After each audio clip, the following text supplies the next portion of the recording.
Merci pour votre invitation. C'est avec plaisir que je ferai une courte intervention sur le marché des opérations FUSAC, fusion et acquisition, dans un contexte de crise Covid.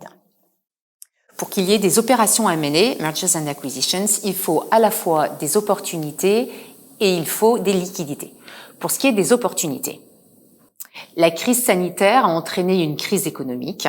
Cette crise économique a impacté plusieurs entreprises dans des secteurs variés, étant précisé que certains secteurs ont été plus impactés que d'autres.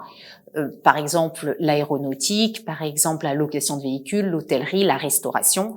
Inversement, d'autres secteurs ont été plus résilients à cette crise parce que moins touchés par les mesures de confinement qui ont été mises en place par les différents gouvernements.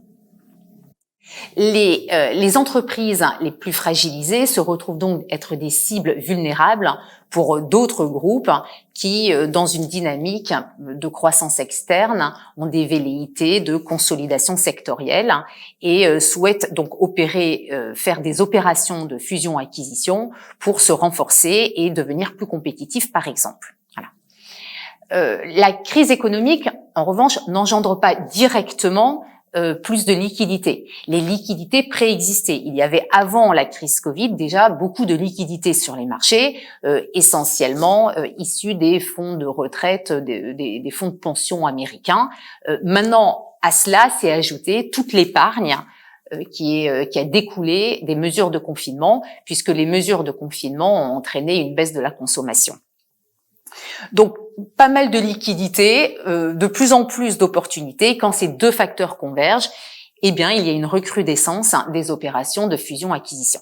Alors, pour nous, avocats, est-ce qu'on est impacté ou dans quelle mesure notre travail évolue dans ce contexte?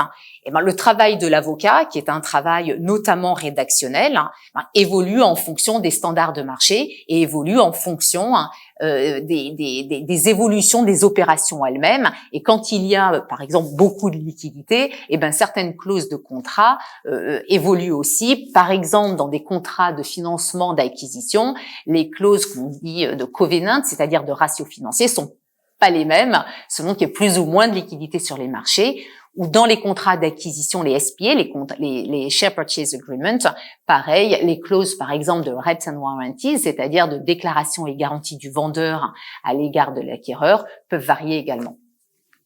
Merci.